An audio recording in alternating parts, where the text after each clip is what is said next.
Was last year a surprise to you?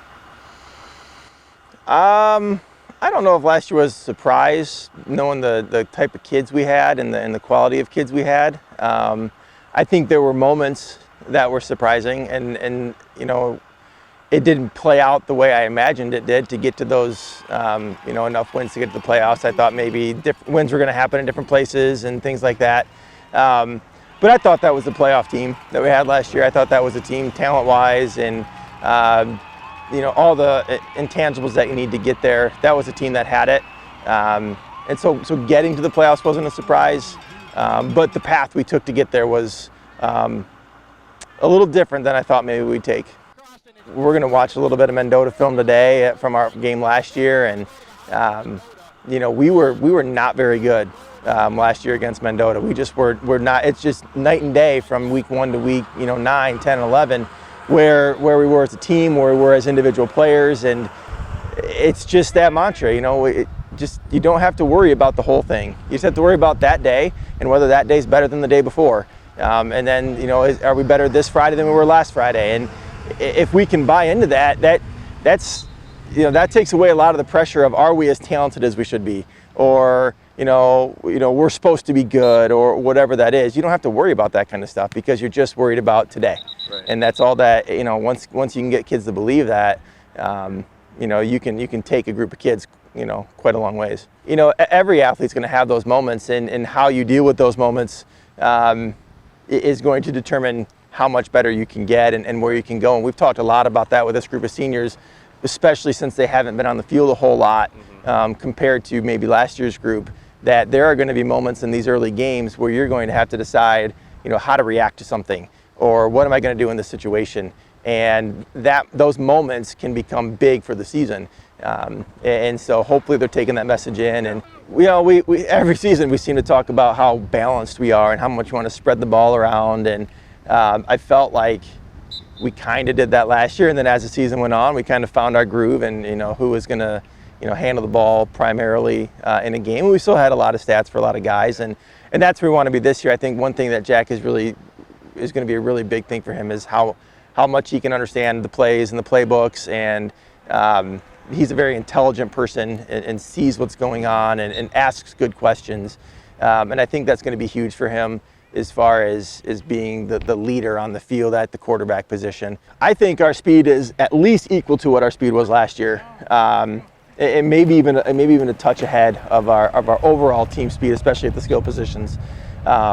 We were fast last year. And I think we're just as fast. I don't think we lost any speed in that manner. Our skill guys are full of track kids for the most part, full of sprinters, and those are things that we're going to have to try to take advantage of. And Clay is clearly the leader on our offensive line, and he's done a really good job, more than the last 2 years, kind of being that leader on the offensive line, just in those group times with him, taking advantage, trying to teach kids. I saw that out of Clay more than I've ever seen it out of Clay. And he's clearly the most experienced offensive lineman that we have. We are not obviously experienced there. We graduated a ton. But we didn't lose size. I mean, our size did not go down, and that's kind of like speed. It's one of those things that you can't coach to get better. You either have it or you don't. And you can try to work on it in the off season, but you either have the size or you don't. And now we just got to try to take advantage of it. We are big. We have a big offensive line, and as long as we can get them moving, because we try to make them move a lot, and get them in the right positions, and try to not have them do too much. I think they can develop into a really good group, just like last year. I think there's some growing to do with our defense for sure. I think one of the things that this group is going to have to understand is how to bounce back from some things that go against us, maybe some turnovers or things like that, whatever it might be.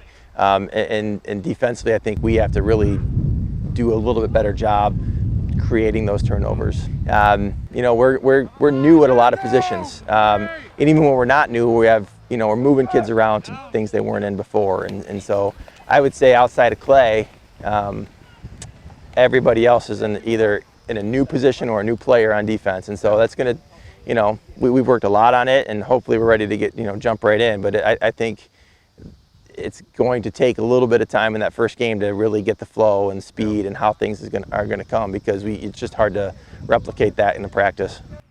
people on the outside will look at like Hunter Bruchetta, Frankie Bushaw as two kids. Tyler Ballard is another one, who were kids that were you know, in Frankie's case was a sophomore, or two juniors that just didn't play, who, you know, as soon as the season done, bought into the off-season weight room.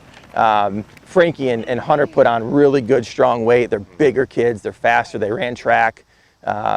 You know, and I think those two playing at some spots on defense, especially, are going to be really, really eye-opening to some kids. And I think Tyler will too. I think Tyler is another one that's going to be. It's more of a varsity mentality for Tyler.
Both teams on a fine effort.